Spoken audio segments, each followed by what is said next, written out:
Good morning, dirt movers. We're back on the waterway this morning, and it's been 3 or 4 days probably since it's rained, so it's getting dry enough. I'm going to try to fix it today and get this thing finished up. It's cold front blowed in this morning. It's supposed to be another little taste of winter. It's going to freeze tonight again.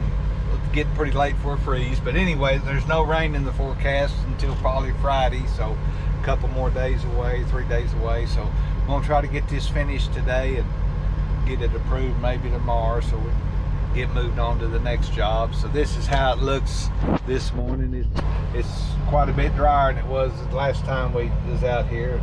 Water was running everywhere. So anyway, we're going to see if we can't get this fixed, and I'll take a few pictures of that while we're out here.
About how the weather was having a cold front blow in, and it was awful early. For those that don't really understand how that relates to us in our business, this is an ag-related business. We're related to agriculture.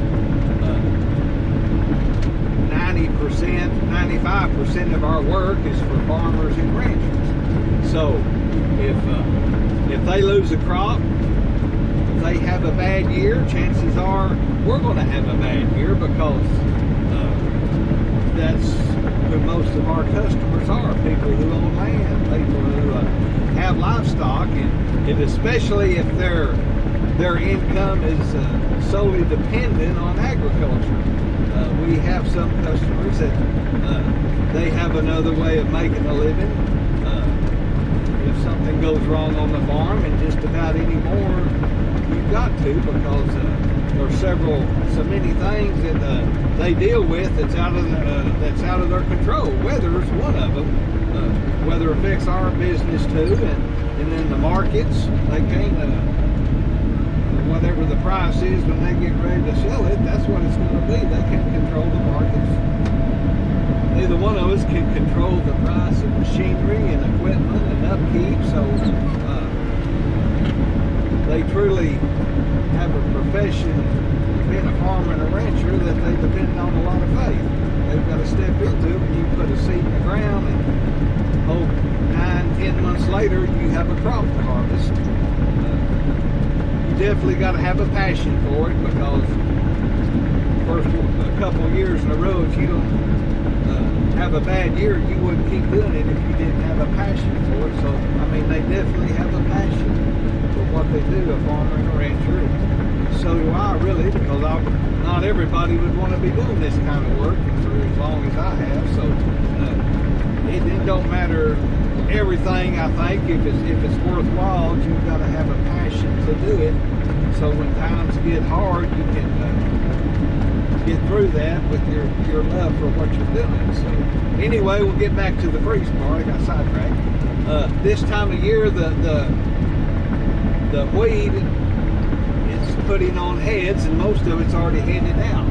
So that means that seed's up in that head. The plant is broke dormancy. During the winter time, when it's growing, cold weather usually don't affect it. Except, you know, we had that winter blast here a couple months, and that was devastating already to things that were susceptible to freeze. Even animals. It hit them a pretty good lick. Everybody a pretty good lick in Texas and Oklahoma a couple months back. But now, especially, the older that wheat gets as far as it maturing, the more susceptible it is to how the weather can affect it. If it stays too cold, below freezing for so many hours, that seed in that head is not quite developed. It's still soft. And what that will do, that'll freeze that seed, which is a living, right now, it's alive. And what it'll do, it will kill it. And then when it does that, it'll just shrivel up and just be nothing. And if it's not, sometimes the heads will turn completely white, so that means there's no kernel at all in that head, and that's what you harvest, the kernel grains in the head. So that'll knock your production way down, and if it's bad enough, there won't be no harvest at all. So a freeze is pretty critical this time of year. After we've had warm weather, that triggers that wheat to start growing again and put on a head. So that can be devastating. Out here, they're grazing it out, so their income's going to be from how many pounds of beef they can put on that animal, that steer, with what they're eating. So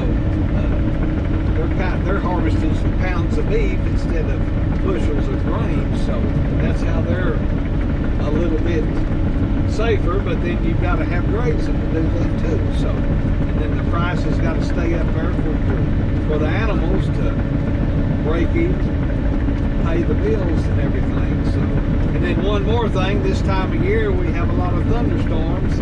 As that plant starts to cure out, and if it does have big old heavy heads on there, it gets top heavy. Then as that wheat starts to mature, it'll start to turn brown and the plants get real brittle. And then another bad thing that can happen is a hailstorm come through, or high winds, and if it's pretty top heavy, if it hails, it'll just shatter the head and all the seed will hit the ground, and it's lost once it hits the ground. Or it'll knock the plant on the ground and keep the head attached, or break off and hit the ground, and the seed, and it's all so low, it's laying on the ground, you'll never harvest it. So like I say, there's just a lot of things related to agriculture that can affect them, and we are an agriculture related business, so our business depends a lot on how well they do in their business. So that's just one way that how we're tied together with farmers and ranchers, as far as how all of our businesses are kind of tied together on how well they do. For those that don't really understand that, I mean, it's pretty intensive what they go through every year.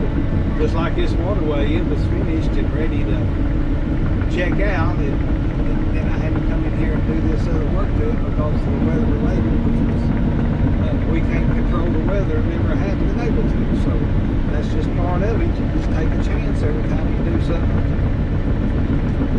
out in the country if it's weather related.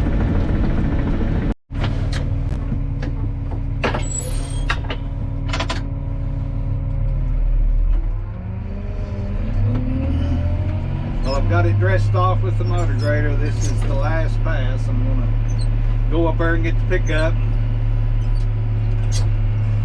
get the leveling, check it out, see if it's level enough to get the NRCS out here tomorrow, maybe after it warms up a little bit. So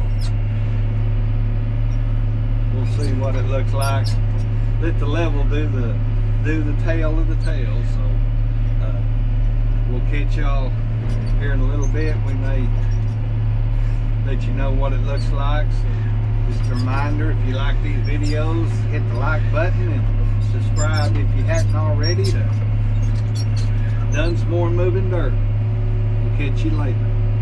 Bye. Well, we got the waterway checked out this morning. I wasn't here. Had to go get COVID shot number 2, so while I was doing that, they showed up, checked the waterway out, and I met them at the gate. They said everything looked good, so we're in the grader right now. We're fixing to go out west, probably about 30 miles. Got 2 or 3 more jobs lined up for out there, so we're going to go out there, spend some time working out there. So we'll get moved in today and probably get the grader in and get it serviced up, get the radiator washed out and everything, and so we'll be ready to go. So until next time, Dunsmore Moving Dirt. Remember, keep your blades shiny and your tracks clean. Bye.